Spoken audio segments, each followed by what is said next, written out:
Good morning everyone. This is our next video of the online class of class 10th life process. अब तक की जो videos I हैं उसमें मैंने एक असाइनमेंट वीडियो भेजी थी, जितना मैंने लास्ट से लास्ट टर्न पे आपको वीडियो सेंड की होगी, है ना। उसका मैंने आपको रिटर्न वर्क और एक तरीके से एक्सप्लेन करते हुए प्रीवियस ईयर के और एट अ ग्लांस वाले टॉपिक मैंने आपको क्लियर करे हैं, ठीक है। एक्सप्लेन करते हुए आज जो हमारा टॉपिक है वो पर्टिकुलरली हमारा डाइजेस्टिव सिस्टम है। तो यहाँ पे मैं ये डाइजेस्टिव सिस्टम मेंशन कर रही हूँ, डाइजेस्टिव सिस्टम, क्योंकि हमें इस चैप्टर के अंदर अलग अलग सिस्टम्स के बारे में रीड आउट करना है। तो हम सबसे पहले स्टार्ट कर रहे हैं डाइजेस्टिव सिस्टम, कि हम कैसे कैसे चीज़ों को खाते हैं और खाने के बाद कैसे कैसे डाइजेशन होता है, क्या क्या ऐसे एंजाइम्स हैं, कैटलिस्ट हैं, हार्मोन्स हैं और ग्लैंड्स हैं जो हमारी बॉडी के अंदर रहते हैं और हर एक सब्सटेंस को एक तरीके से छोटे फॉर्म में कन्वर्ट करने में हेल्प करता है। छोटे form in the sense solubilise form, ठीक है। अब डाइजेस्टिंग वाली फॉर्म, अब देखो ये आपको डायग्राम दिखाई दे रहा है, ठीक है। ये है हमारा एक तरीके से एनाटॉमिकल स्ट्रक्चर, ठीक है। एनाटॉमिकल स्ट्रक्चर मतलब एना का मतलब इंटरनल बॉडी ऑर्गन जिसके अंदर शो हुए दिखा रहे हैं। एनाटॉमी का मतलब तो वैसे होता है कि अगर किसी हमारे इंटरनल ऑर्गन्स के अंदर अगर कोई भी प्रॉब्लम है तो हम उस जो भी पर्टिकुलर ऑर्गन है उसको आइसोलेट करें cut and tight through operations के थ्रू, और फिर उसके अंदर देखें कि बीमारी क्या है। एनाटॉमी तो वो होती है, लेकिन ये क्या है आपका इंटरनल स्ट्रक्चर मैंने बनाया है जो एक ह्यूमन बीइंग के अंदर होता है, और ये आपको पता भी होना चाहिए, ठीक है। अब यहाँ देखो ये क्या है, ये आपको ये तो पता ही है, यहाँ टंग है, ये माउथ होता है। माउथ के अंदर सबसे पहले अगर आप माउथ खोलते हो, अपना मुंह खोलते हो, तो उसके अंदर दो चीज़ें आती है, एक तो आता है टंग, एक होता है टीथ। तो वो दोनों चीज़ें किस चीज़ के अंदर आती है? बक्कल कैविटी के अंदर, समझ आई। यहाँ मैंने ये लिख दिया है कि टंग एंड टीथ किसके अंदर आ रही है? Buccal cavity. कई बार क्या बोलते हैं कि बक्कल कैविटी खोल के दिखाना, अपनी मुंह ना बोल के हम बक्कल कैविटी वर्ड यूज़ कर देते हैं, तो समझ आई। बक्कल कैविटी हम माउथ के लिए वर्ड यूज़ करते हैं, और बक्कल कैविटी के अंदर हमारी दो चीज़ें आती है, जो क्या क्या चीज़ें आती है? वो माउथ के अंदर टीथ और टंग। ये बात समझ आई। जैसे कई बार किसी के दांतों में कैविटी लग जाती है, तो जो डेंटिस्ट होते हैं वो बोलते हैं आपकी बक्कल कैविटी दिखाना जरा, और इसका एक एडवर्टाइजमेंट भी आता है बक्कल कैविटी वाला, जो कोलगेट वाला आता है उसमें बक्कल कैविटी लिखा रहता है। तो आपने अगर ध्यान से देखा हो तो आप इसको रिलेट कर सकते हो। अब इसके बाद क्या है? ओइसोफेगस। देखो हमारी बॉडी के अंदर बहुत सारे ऑर्गन्स और बहुत सारे सिस्टम्स प्रेजेंट हैं। उसके अंदर से हमारा एक सिस्टम जो हम आज रीड आउट कर रहे हैं वो है डाइजेस्टिव सिस्टम, लेकिन ऐसे रेस्पिरेटरी सिस्टम भी होता है। और याद है रेस्पिरेटरी सिस्टम सांस भी तो यही से आएगा, तो ये तो मैंने खाली डाइजेस्टिव सिस्टम की पाइप बनाया है जिसको फूड पाइप बोलते हैं, लेकिन यहीं से मैं डॉटेड फॉर्म में बना रही हूँ। एक और लाइन आती है, एक और पाइप जैसा स्ट्रक्चर आता है जिसको बोलते हैं हम विंड पाइप, है ना, ट्रैकिया। उसको हम सेकंड, क्योंकि मैंने आपको कहा था कि हम पहले एक एक करके पढ़ेंगे, फिर उसके बाद सबको कंबाइन करेंगे तो जाके ज़्यादा अच्छा समझ आता है। लेकिन मैंने फिर भी अभी आपको थोड़ा हिंट दिया है, कहीं आपको थोड़ा कंफ्यूजन ना हो कि हमारी ये सांस की नली होती है जिसको बोलते हैं हम ट्रैकिया। यहाँ मैं लिख भी रही हूँ, इसको बोलते हैं विंड पाइप। जैसे हमारी जिधर की साइड फूड पाइप आता है उसी के साइड में हमारा विंड पाइप भी आता है। लेकिन हमें अभी पर्टिकुलरली डाइजेस्टिव सिस्टम के बारे में ही पढ़ना है, तो आप इसको अभी भूल सकते हो, ये डॉटेड वाली लाइन जो मैंने ड्रॉ करके दिखाई है, ठीक है। अब देखो इसे भूल जाओ। इसके बाद क्या है? फूड पाइप, जो ये है आपकी ये वाली लाइन जिसको मैंने ओइसोफेगस बोला है। ओइसोफेगस का ही नाम क्या होता है?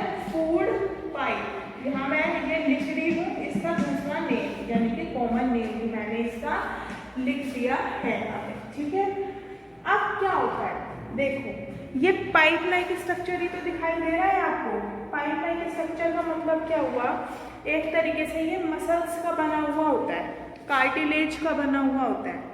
हमारी बॉडी के अंदर दो चीज़ें प्रेजेंट होती है, एक होता है बोन, एक होता है कार्टिलेज। बोन और कार्टिलेज में क्या डिफरेंस है? बोन तो हड्डी होती है जो कैल्शियम कार्बोनेट की बनी होती है, और यहाँ पे सिर्फ और सिर्फ बस आपको ये ध्यान रखना है ये हार्ड होती है as compare to the cartilage. ठीक है, कार्टिलेज क्या है, हमारी जैसे जहाँ पे सॉफ्ट सा अपीयरेंस होता है, जैसे ये हमारे कान के नीचे वाली जिसको बोलते हैं हम स्किन, जहाँ पे लड़कियाँ ईयररिंग्स वगैरह पहनती हैं, तो ईयररिंग्स पहनने का क्या है, वहाँ पे कोई चीज़ हार्ड नहीं होगी, सॉफ्ट है तो वो ईयररिंग्स पहन सकती है। तो ऐसे ही अगर कोई चीज़ सॉफ्ट होगी तो उसको हम मोड़ तोड़ सकते हैं ना, उसमें हम टर्न्स भी दे सकते हैं, लेकिन अगर कोई चीज़ हार्ड होगी तो हम उसे मोड़ तोड़ नहीं सकते। ये बात समझ आई आप लोगों को?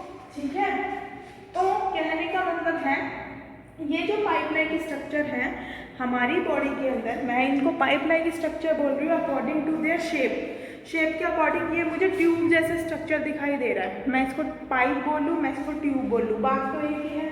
ठीक है, तो ये कार्टिलेज का बना होता है, और ये कार्टिलेज के बहुत सारे टाइप के होते हैं, वो आपको हायर क्लासेस में पढ़ने हैं। यहाँ याद रखो, बस आपको कितना याद रखना है कि ये कार्टिलेज का बना होता है। कार्टिलेज का बना होता है तो इमेजिन करो हमने यहाँ से खाना खाया, सपोज ये बाइट हमारे मुंह के अंदर गई, ये यहाँ गया होगा ना, हमारे दांतों ने इसको क्रश किया होगा, ये जो फूड का पार्टिकल है वो यहाँ आ गया होगा। अब इस फूड पाइप से ही तो ये स्टमक के अंदर आएगा, नीचे आएगा, फिर नीचे आएगा, डाइजेशन इसी के थ्रू तो करके होगा, स्टार्टिंग माउथ से हो जाती है। अब एंजाइम्स, हार्मोन्स, कैटलिस्ट वगैरह की रिक्वायरमेंट होती है, वो 1 बाय 1 करके पढ़ेंगे। फिलहाल आप यहाँ देखो कि ये फूड पाइप नीचे आएगा, एक जैसे बाइट हम खाते रहते हैं ना, फिर दूसरा बाइट खाते हैं, फिर तीसरा बाइट। अगर हम जल्दी जल्दी खाना खाते चले जाएंगे तो यहाँ बाइट इकट्ठे हो जाएंगे और वो नीचे जा नहीं पाएगा इतनी जल्दी, इतने है ना टाइम में जल्दी से। तो फिर क्या होगा, यहाँ ट्रैफिक जाम सा क्रिएट हो जाता है। जैसे अगर हम कहीं दिल्ली वगैरह जाते हैं तो हम जाम में कई बार फंस जाते हैं। आप इन फूड पार्टिकल्स को इंडिकेट कर सकते हो, जैसे कि कार, बसेस वगैरह से, व्हीकल से, किसी भी, ठीक है, ट्रांसपोर्ट से रिलेटेड। तो इसलिए कहते हैं खाना आराम से खाना चाहिए, जिसकी वजह से जो वन चीज़ जो पहले टुकड़ा हमने खाया है वो पहले चला जाए, उसके बाद धीरे धीरे करके दूसरा पार्टिकल आता रहे। ठीक है, और अगर ऐसा कई बार कंडीशन क्रिएट हो जाती है तो हमें धक्का लग जाता है, या फिर हमें पानी पीने की रिक्वायरमेंट होती है, पानी एक्सटर्नल प्रेशर क्रिएट करता है और वो फिर नीचे चला जाता है। ठीक है, स्लिप हो के। अब बात आती है कि हम जल्दी जल्दी नहीं खा रहे हैं, वो तो मैंने आपको जल्दी जल्दी खाने का बता दिया। सपोज यहाँ पे एक ही पार्टिकल है, मैं इसको रफ कर रही हूँ। ठीक है, सपोज यहाँ पे एक ही पार्टिकल है, मैं इसको बना रही हूँ दोबारा से। ठीक है, ऐसे करके दोबारा से बना दिया मैंने। ये पार्टिकल आपका यहाँ है, अब ये लंबी ट्यूब होती है, ये जो फूड पाइप होती है ये लंबी ट्यूब होती है।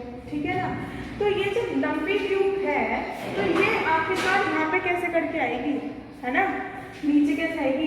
तो ये चीज़ क्योंकि कार्टिलेज की बनी हुई होगी, तो कार्टिलेज क्या है, पाइप है, उसके अंदर कोई चीज़ आई तो मैंने उसको दबाया तो ऊपर की जो यहाँ पे चीज़ होगी वो नीचे खिसक जाएगी, फिर दबाया फिर नीचे आएगी, फिर दबाया फिर नीचे आएगी। तो कहने का मतलब है इसको प्रेस करा पाइप को, यहाँ से ये नीचे आया, फिर यहाँ से इसको पकड़ के प्रेस किया, फिर यहाँ आया। ये ऑटोमेटिक सिस्टम हमारी जो पूरी हमारी बॉडी होती है उसके अंदर ये प्रेजेंट होता है। ठीक है, समझ आया। तो फूड का पार्टिकल है, इसको प्रेस करा, प्रेस करके वो नीचे आया, फिर प्रेस करा फिर नीचे आया, फिर प्रेस करा फिर नीचे आया, फाइनली वो स्टमक के अंदर उसकी एंट्री हो चुकी होती है। ये आपका है फूड पाइप। ठीक है, फिर उसकी एंट्री दोबारा से हो चुकी होती है। ये समझ आएगा आप लोगों को। अब इस प्रोसेस को बोलते क्या है, जो ये हमारी बॉडी के अंदर होता है, जो ह्यूमन बीइंग होता है, उस प्रोसेस को हम क्या बोलते हैं, फूड पाइप के अंदर इसको बोलेंगे हम कंस्ट्रक्ट होती है। कंस्ट्रक्ट यानी कि बिल्कुल सिकुड़ जाना। ठीक है, फिर रिलैक्स हो जाती है, construct then relax, construct then relax. क्या, फूड पाइप जो ओइसोफेगस है, इसके अंदर क्योंकि ये प्रोसेस कॉन्टिन्यूअस चलता है फूड के पार्टिकल्स को कहाँ पे पहुँचाने के लिए, स्टमक तक, तो उस पूरे प्रोसेस को हम क्या बोलेंगे, हम इस पूरे प्रोसेस को बोलते हैं, यहाँ देखो, पेरिस्टैल्टिक मूवमेंट। अगर आपकी वीडियो में ये कट रहा है पेरिस्टैल्टिक मूवमेंट, तो मैं आपको इसकी साथ में पिक भी भेजूंगी, बोर्ड पिक, तो आप उससे रिलेट कर सकते हो। अभी सिर्फ और सिर्फ आप मेरी आवाज़ सुनो, ठीक है, और ये डायग्राम पे फोकस करो, जो मैं बता रही हूँ कैसे कैसे करके क्या क्या चीज़ें हो रही हैं। राइट। अब इसके अंदर क्या है, सपोज ये यहाँ पे फूड का कोई पार्टिकल है, ठीक है, फूड का पार्टिकल वो नीचे आया, ठीक है, फिर यहाँ पे आया, यहाँ आने के बाद फिर यहाँ पे आया और फिर फाइनली वो स्टमक के अंदर आया, ठीक है। तो ये क्या हो रहा है यहाँ पे, कंस्ट्रक्शन और कंस्ट्रक्शन और रिलैक्सेशन हो रहा है यहाँ पे बार बार, है ना। कंस्ट्रक्शन हो रही है, रिलैक्सेशन हो रही है, कंस्ट्रक्शन हो रही है, रिलैक्सेशन हो रही है, construct then relax, construct then relax. तो अब इस पूरे प्रोसेस को हम क्या बोलते हैं, पेरिस्टैल्टिक मूवमेंट।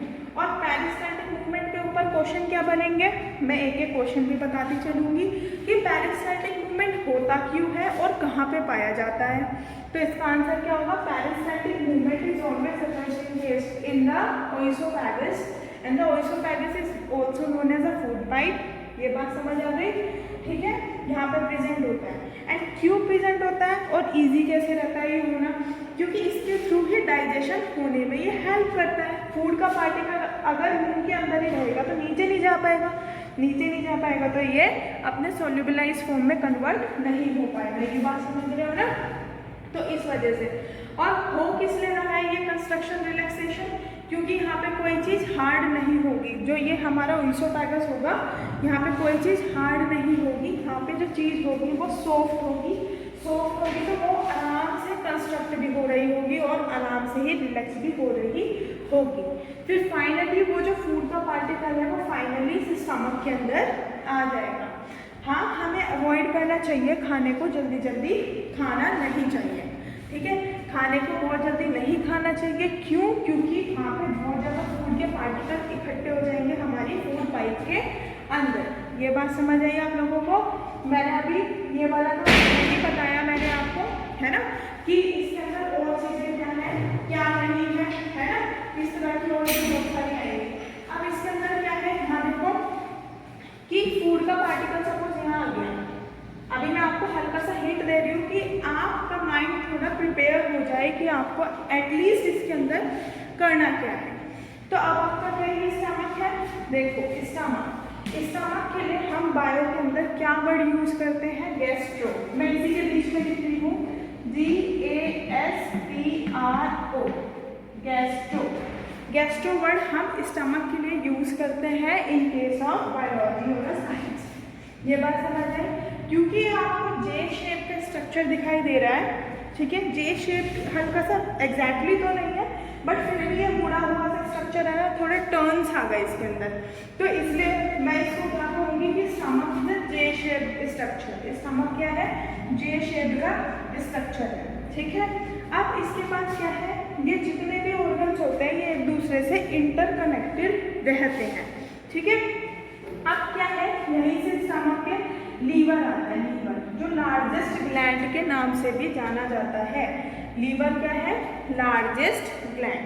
अब लीवर के अंदर क्या, लीवर की क्या खासियत है, लीवर किस चीज़ में हेल्प करता है और लीवर के अंदर क्या चीज़ सिक्रीट होती है, वो हमें सब कुछ पढ़ना है।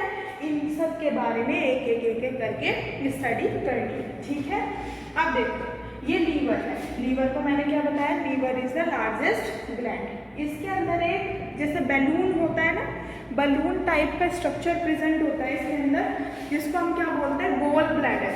क्या बोलेंगे, गोल ब्लैडर। देखो यहाँ आप देख भी सकते हो गोल ब्लैडर। कई बार कहते हैं पित्त की थैली, ये सुना है आपने, ठीक है, इस तरह की चीजें है ना। तो इसमें क्या है, जो ये बैलून लाइक स्ट्रक्चर है, नॉर्मली बैलून के अंदर तो हीलियम गैस भरी रहती है, लेकिन इस बैलून के अंदर जो कि लीवर के अंदर पाया जाता है और इसको गोल ब्लैडर बोलते हैं, इसके अंदर क्या भरा रहता है, बाइल जूस होता है। अब जो चीज़ जिसके अंदर भरी हुई है ना इसके अंदर, तो वो कहीं ना कहीं डाइजेशन में ही हेल्प कर रही होगी, है ना, डाइजेशन में हेल्प कर रही होगी। तो फिर हम कैसे करेंगे, अब देखो ये मैं बाद में बताऊंगी कि ये किस चीज़ को डाइजेस्ट करेगा। फिलहाल मैं आपको अभी एक्सप्लेन कर रही हूँ कि कहाँ से क्या चीज़ हो रही है। फिर इसके बाद फाइनली जो हमारे स्टमक होता है और लीवर होता है, इसके ऊपर डायफ्रागम प्रेजेंट होता है, ठीक है। डायफ्रागम हमारा इंटरनल ऑर्गन है, आप ये समझ लो। अब इसके नीचे क्या है, जो हमारे फूड के पार्टिकल है, फिर वो फाइनली कहाँ जाएंगे, है ना, जैसे डाइजेशन हो रहा है वो कहाँ जाएंगे, वो जाएंगे स्टमक की यहाँ पे स्पेस प्रेजेंट होता है, यहाँ से पैनक्रियाज होता है, ये पैनक्रियाज। इसके अंदर पैनक्रियाज के अंदर ये जैसे आपको लीफ लाइक स्ट्रक्चर दिखाई दे रहा है, इसको मैं हाईलाइट कर रही हूँ। इसको बोलते हैं पैनक्रिएटिक डक्ट। जो भी कोई ऑर्गन है किसी भी चीज़ के अंदर अगर डक्ट ग्लैंड वगैरह प्रेजेंट हो तो उसका मतलब क्या है कि इसके अंदर कोई ना कोई चीज़ जरूर सिक्रीट हो रही होगी। ये बात समझ आई है। पैनक्रियाज स्टमक से लगा हुआ होता है, लीवर उसके ऊपर होता है और इसके अंदर पैनक्रिएटिक डक्ट प्रेजेंट होती है जो कि पैनक्रिएटिक जूस को सिक्रीट आउट करती है। अब करेंगे कि उसके अंदर भी क्या क्या चीज़ें प्रेजेंट होती है वो अभी हम आगे स्टार्ट करेंगे। ये थोड़ा सा रह गया, पहले ये कर लेते हैं। फिर इसके बाद क्या है, जो स्टमक है इसके चारों तरफ या आप ये जिगजैग लाइंस देख सकते हो। तो इन जिगजैग लाइंस को क्या बोलते हैं, आते। आपने हिंदी में आते सुना होगा ना। तो ये लार्ज इंटेस्टाइन होती है और ये स्मॉल इंटेस्टाइन होती है। अब याद रखना, लार्ज इंटेस्टाइन नाम से लार्ज, अभी मैंने आपसे पूछा कि इसमें से मुझे ये बताओ कि कौन सी इसमें से लार्ज है, स्मॉल वाली लार्ज है कि लार्ज वाली लार्ज ही है। तो नाम से कंफ्यूज मत होना, लार्ज इंटेस्टाइन स्मॉल इंटेस्टाइन। अगर मैं लंबाई के केस में बात करूँ कि कौन ज़्यादा लंबी है, तो लंबाई में स्मॉल इंटेस्टाइन ज़्यादा लंबी होती है as compare to the large intestine. क्यों? अब आप कहोगे कि मैम देखो ये इसके तो बीच में प्रेजेंट है और ये इसके चारों तरफ प्रेजेंट है, बीच में प्रेजेंट है तो ये तो छोटा सा लग रहा है ना, तो ये तो कम होनी चाहिए। तो मेरा आंसर रहेगा कि नहीं, ये क्या है, जैसे आपकी कॉइन नहीं होती मॉर्टिन टाइप्स, तो क्या है एक तरीके से जैसे बोलते हैं ना, एक के ऊपर एक, एक के ऊपर एक, इस तरह से करके लपेटा, जैसे ऐसे होता है। एक तो है ये कान लंबा है, लंबा होगा तो बहुत ज़्यादा लंबा हो जाएगा, और एक होगा ऐसे कॉइलिंग फॉर्म में, मैंने इसको कॉइल कर दिया तो वो लंबा पर वहाँ एडजस्ट हो जाएगा ना, तो इसको स्मॉल इंटेस्टाइन बोलेंगे। इसके चारों तरफ कौन सी है, ये वाली लाइन जो मैं ये हाईलाइट कर रही हूँ ऐसे, ये वाली, इसको क्या बोलते हैं, लार्ज इंटेस्टाइन। और लार्ज इंटेस्टाइन वहाँ पे एक है एनस, जिसके थ्रू कोई चीज़ जो हमारी बॉडी में ज़्यादा है वो एक्सक्रीट आउट हो जाएगी। और इधर हमारा एक वेस्टिजियल ऑर्गन होता है, वेस्टिजियल ऑर्गन होता है vermiform appendix. Vermiform appendix is an vestigial organ. क्यों इसको वेस्टिजियल ऑर्गन बोलते हैं और वेस्टिजियल ऑर्गन होते क्या हैं? तो अब देखो, वेस्टिजियल ऑर्गन वो ऑर्गन होते हैं जो हमारी बॉडी के अंदर तो प्रेजेंट है लेकिन उनका कोई भी फंक्शन नहीं है, तो वो क्या कहलाएंगे, वो वेस्टिजियल ऑर्गन कहलाएंगे।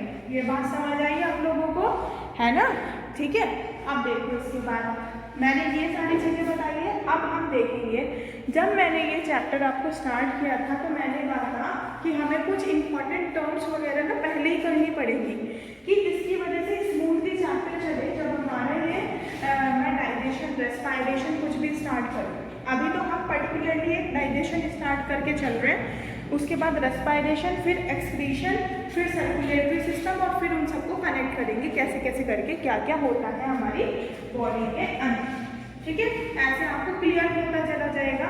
और एक चीज़ और, जितना मैं बताऊंगी प्लीज़ उसको एनसीईआरटी से रीड करोगे, एक्स्ट्रा बुक अभी कोई नहीं लोगे। लास्ट टर्म में जब दिसंबर हो जाएगा, जब आप प्रीवियस ईयर के क्वेश्चन लगाओगे सिर्फ और सिर्फ, उससे आपको पता चलेगा कि क्या क्या टॉपिक इंपॉर्टेंट है और प्रीवियस ईयर में क्वेश्चन कौन कौन से आए हुए हैं। ठीक है, ये चीज़ पता चलेगी। और सबसे ज़्यादा जो साइंस में मार्क्स गेनिंग होता है, क्योंकि सबसे ज़्यादा जो सिलेबस आता है वो बायो से ही आता है। 10th क्लास में 9th क्लास में वो बायो से ही आता है, क्योंकि चैप्टर्स बायो में ज़्यादा रहते हैं as compare to the physics and chemistry. At least 2 chapters तो ज़्यादा रहते ही रहते हैं किसी भी हालत में, है ना?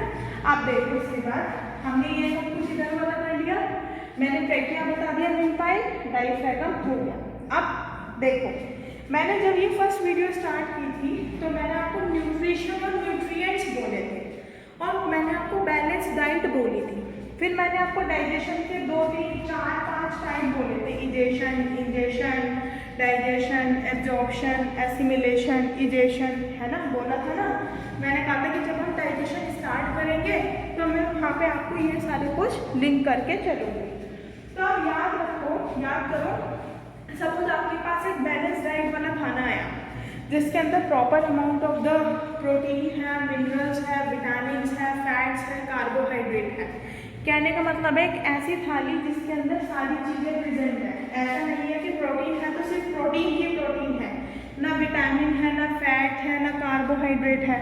मतलब एक इंडिविजुअल की डेली लाइफ को चलाने के लिए जितनी चीज़ों की रिक्वायरमेंट होती है, जितने ग्राम की चाहिए और जितने अमाउंट कह सकते हैं क्वांटिटी की रिक्वायरमेंट होती है, उसको हम बैलेंस डाइट वाला खाना बोलते हैं।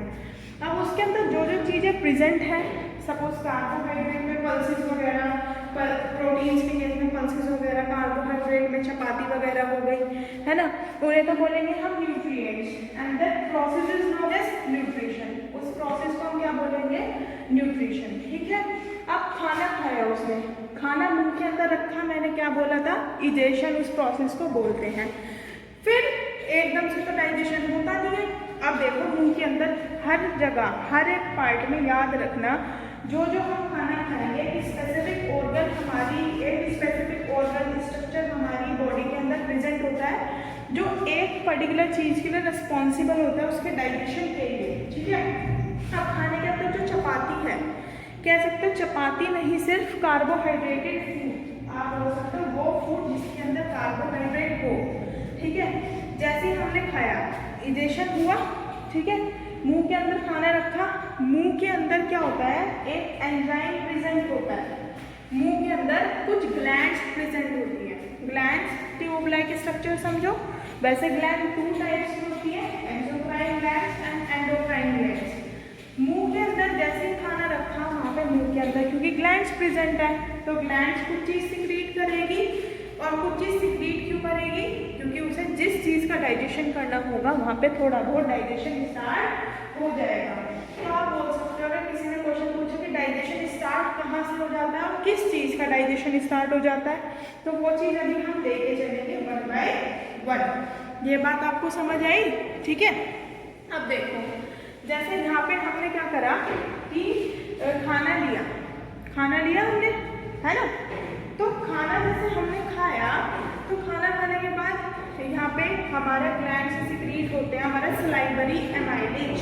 एक एंजाइम होता है, किसी भी वर्ड के लास्ट में ASE लिखा है तो उसका मतलब क्या होता है? एंजाइम। और सलाइवा का ही नाम होता है टाइलिन, PTYLIN। टाइलिन का मतलब होता है लार। मुंह के अंदर लार भी प्रेजेंट होती है और सलाइवरी एमाइलेज सलाइवरी ग्लैंड से सिक्रीट होता है, जो कि मुंह के अंदर प्रेजेंट होता है। डोंट वरी, इसके नोट्स भी आप लोगों के पास आ जाएंगे, फिलहाल आप अभी समझो।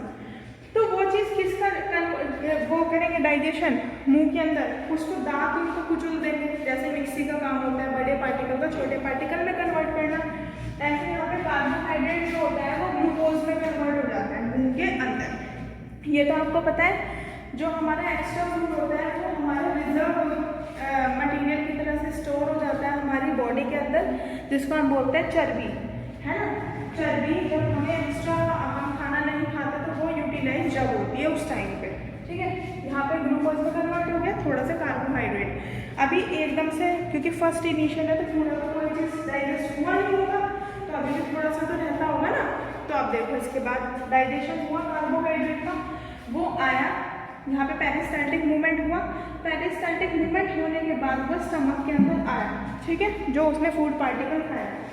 अब गैस्ट्रोइंटेस्टाइनल ग्लैंड्स, स्टमक के अंदर भी ग्लैंड्स प्रेजेंट होती है कुछ, ठीक है, ये बात समझ आई। माउथ की ग्लैंड्स हो गई। एक चीज और याद रखना, यहाँ से लेके पूरे प्रोसीजर को हम बोलते हैं एलिमेंट्री कैनाल। मुंह से लेके एनस तक की जो हमारी बॉडी के अंदर स्ट्रक्चर फैला हुआ है, ट्यूब लाइक स्ट्रक्चर का, उस पूरे प्रोसीजर को हम क्या बोलते हैं? Alimentary canal. अब या तो आप इसको कार्बोहाइड्रेट बोल सकते हो चपाती, या तो स्टार्च बोल सकते हो, बात एक ही है। स्टार्च कन्वर्ट हो जाएगा शुगर में तो भी बात एक है, कार्बोहाइड्रेट कन्वर्ट हो जाएगा ग्लूकोज में तो भी बात एक है। क्यों? ग्लूकोज में तो शुगर ही है, तो ये बोलने का ही स्टाइल है, ठीक है। पेरिस्टाल्टिक मूवमेंट ऑलरेडी बता चुकी हूँ। अब इसके बाद यहाँ जाओ, कुछ गैस्ट्रिक ग्लैंड्स हमारे प्रेजेंट होंगी स्टमक के अंदर। अब वो क्या करेंगी? कार्बोहाइड्रेट, प्रोटीन, फैट, कार्बोहाइड्रेट और बचा हुआ कार्बोहाइड्रेट कुछ यहाँ हो गया होगा, बचा होगा तो यहाँ हो जाएगा डाइजेस्ट, ठीक है। तो अब यहाँ पे क्या होता है? कुछ ग्लैंड सिक्रीट होती है, म्यूकस वगैरह सिक्रीट होता है, सील सिक्रीट होता है और पैप्सिन सिक्रीट होता है हमारे स्टमक की ग्लैंड से। तो सबसे पहले क्या होता है? यहाँ पे म्यूकस सिक्रीट हो जाता है, वो कोट कर लेता है चारों तरफ स्टमक की वॉल को। क्यों? फिर जैसे पहले म्यूकस निकलेगा, उसके बाद HCl हाइड्रोक्लोरिक एसिड निकल निकलता है। अब क्वेश्चन आता है क्यों, जैसे HCl तो एसिड है, तो एसिड होने के बाद भी वो तो हमारे स्टमक को खराब कर देगा और डाइजेशन के लिए HCl रिक्वायर्ड है, तो ऐसा क्यों, और फिर हमारा स्टमक क्यों नहीं खराब होता, तो आप कहोगे क्योंकि HCl के निकलने से पहले म्यूकस हमारे गैस्ट्रो यानी कि स्टमक के अंदर निकल जाता है, जो कि लाइनिंग कर लेता है, उसको बचाता है HCl से। तो आपने कहा कि अगर बचाना ही है तो निकलता ही क्यों है, क्योंकि HCl is required for the digestion of a protein. Protein को तोड़ने में ये हेल्प करता है, कहीं ना कहीं प्रोटीन के डाइजेशन में HCl का रोल होता है, ठीक है। दूसरी बात, जो बाहर के फॉरेन ऑर्गेनिज्म है जो हमें डिजीज कोज कर रहे हैं, वो भी इसके थ्रू किल हो जाते हैं, क्योंकि ये एक स्ट्रॉन्ग एसिड है, ठीक है। और बाई चांस किसी के पेट में अल्सर्स हो जाते हैं, तो वो क्यों हो जाते हैं, तो अब आप इसका रीजन देख सकते हो ना, कि म्यूकस पूरी तरीके से कोटिंग नहीं कर पाया होगा inner wall of the stomach के अंदर, और उससे पहले ही HCl निकल गया होगा। HCl क्योंकि स्ट्रॉन्ग एसिड है, तो उसने अल्सर्स हमारे पेट के अंदर कर दिए, जिसकी वजह से दुखन और पेन वगैरह होना स्टार्ट हो जाता है। तो एसिड है तो एंटा एसिड्स देते हैं, फिर मैग्नीशियम हाइड्रोक्साइड्स वगैरह, इनो वगैरह लेते हैं। कई बार कहते हैं ना लोग कि हमें एसिडिटी हो रही है बहुत ज़्यादा, तो वो इसी चीज़ के ऊपर रिलेट करते हैं। ये बात समझ आई, HCl पैप्सिन है ना म्यूकस। इसके बाद स्मॉल इंटेस्टाइन लॉन्ग होती है, लार्ज इंटेस्टाइन लंबी होती है। अब ये अलग अलग जो स्मॉल इंटेस्टाइन होते हैं, ये कंप्लीट साइट होता है कंप्लीट डाइजेशन का, जहाँ पे जितने भी फूड के अंदर हमारे पार्टिकल है वो यहाँ पे जाके डाइजेस्ट आराम से हो जाएंगे, चाहे प्रोटीन हो, चाहे बचा हुआ कार्बोहाइड्रेट हो, चाहे फैट हो, यहाँ तो हो ही जाना है। और जो चीज़ डाइजेस्ट हो गई वो हर पार्ट में चली जाएगी उसके ग्रोथ के लिए। हमारी बॉडी के अंदर जितने भी सेल्स हैं, जितने भी टिश्यू हैं, और जो अनएब्जॉर्ब है, वेस्ट वाटर है, वो हमारा लार्ज इंटेस्टाइन के अंदर चला जाता है। उस टाइम में रेक्टम के अंदर स्टोर होता है, और फिर एनएस से जब माइंड के अंदर सिग्नल जाता है तो फिर वो वहाँ से रिलीज आउट हो जाता है, ठीक है। यहाँ पे इंस्फिंक्टर्स काम करते हैं। इंस्फिंक्टर्स का काम क्या होता है, वो बैक फ्लो को रोक देते हैं। सपोज यहाँ पे किसी चीज़ का डाइजेशन हुआ तो यहाँ भी स्फिंक्टर प्रेजेंट होगा, यहाँ भी वो उसको बैक फ्लो पीछे नहीं जाने देगा, आगे शिफ्ट करेगा उसको। ये बात समझ आई। तो अब देखो, क्योंकि ओइसोफेगस है तो ओइसोफेजियल स्टमक स्फिंक्टर बोलेंगे, जंक्शन है ना एक तरीके से बीच में, तो ऐसे बोलते हैं। अब ये बात समझ आई। दूसरी बात, स्मॉल इंटेस्टाइन और जो लार्ज इंटेस्टाइन होती है, स्मॉल इंटेस्टाइन लंबी होती है in case of the herbivorous animals, यानी कि कह सकते हो डिफरेंट एनिमल्स के अंदर डिफरेंट लेंथ की होती है लार्ज इंटेस्टाइन और स्मॉल इंटेस्टाइन, ठीक है। क्यों होती है हर्बीवोरस, जो घास खाने वाले एनिमल्स होते हैं, क्वेश्चन इंपॉर्टेंट है कि क्यों होती है लंबी, क्योंकि हम लोग सेल्यूलोज खाते हैं, घास खाते हैं, हम मीट नहीं खाते, और घास को डाइजेस्ट करने के लिए बहुत ज़्यादा एक तरीके से लंबी इंटेस्टाइन की रिक्वायरमेंट क्यों होती है, क्योंकि उसके अंदर सेल्यूलोज प्रेजेंट होता है, जो कि एक सेल्यूलोज होता है ना जो हम लोग खाते हैं। तो एक तरीके से इसलिए हम लोग भी जो हर्बीवोरस एनिमल होते हैं, काउज, बफेलोज वगैरह, उनकी जो घास होती है उसके अंदर सेल्यूलोसिक मटीरियल प्रेजेंट होता है, इस वजह से। और जो कार्निवोरस होते हैं, लायन, टाइगर, उनकी स्मॉल इंटेस्टाइन कम होती है, शॉर्ट होती है, क्योंकि मीट जल्दी से डाइजेस्ट हो जाता है। इसमें बोलोगे हर्बीवोरस एनिमल के अंदर सेल्यूलोज खाने के अंदर प्रेजेंट होता है, और सेल्यूलोज जल्दी से डाइजेस्ट नहीं हो पाता, इस वजह से लंबी स्मॉल इंटेस्टाइन पाई जाती है हर्बीवोरस एनिमल्स के अंदर। दूसरी बात, इमल्सिफिकेशन। अब कंप्लीट साइट तो ये है, यहाँ पे गॉल ब्लैडर से बाइल सिक्रीट हो रहा था, ये किसके ऊपर हेल्प करता है, ये करता है जो खाने के अंदर फैट होता है उसके ऊपर ये जाके रिएक्ट करता है, बिलीरुबिन, बिलूबर्डिन होता है इसके अंदर, और बाइल जैसे ही फैट के ऊपर हमारे खाने के एक्ट करेगा तो उसको छोटे पार्टिकल में कन्वर्ट कर देता है फैटी एसिड और ग्लिसरॉल में कन्वर्ट कर देता है, और कंप्लीट डाइजेशन कहाँ हो जाएगा फैट का भी, स्मॉल इंटेस्टाइन के अंदर। दूसरी बात, यहाँ से जो पैंक्रियाज है, कुछ पैंक्रियाटिक जूसेस निकलते हैं, पैंक्रियाज से पैंक्रियाटिक जूसेस, स्मॉल इंटेस्टाइन से स्मॉल इंटेस्टाइनल जूसेस निकलते हैं, जो कि डाइजेशन में हेल्प करते हैं। जैसे कि पैंक्रियाटिक जूस में ट्रिप्सिन और लाइपेज हो गया। बाइल के साथ जो हमारा बाइल हेल्प करता है फैट को तोड़ने में, उस प्रोसेस को बोलते हैं इमल्सिफिकेशन, ठीक है। लाइपेज हेल्प करता है एंजाइम के तौर पे उसको तोड़ने के लिए और बाइल को उसको फैट्स को फैटी एसिड और ग्लिसरॉल में उस पूरे प्रोसेस को बोलते हैं इमल्सिफिकेशन। ठीक है, ठीक है, ये बात समझ आई। पैनक्रिएटिक जूस प्रोटीन के लिए डाइजेशन के लिए रिस्पॉन्सिबल होता है, मेनली प्रोटीन के लिए। वैसे कार्बोहाइड्रेट फैट भी अगर बचा हुआ हो कुछ तो यहाँ पे भी टूट जाता है। इसके अंदर ट्रिप्सिन लाइपेज वगैरह प्रेजेंट होता है। प्रोटीन की स्मॉलेस्ट फॉर्म होती है अमीनो एसिड। और अब याद रखना जो हमारा है ये जो स्मॉल इंटेस्टाइन होती है ना, स्मॉल इंटेस्टाइन के अंदर फिंगर लाइक प्रोजेक्शंस प्रेजेंट होते हैं, फिंगर जैसे स्ट्रक्चर जिनको बोलते हैं हम विलाइज।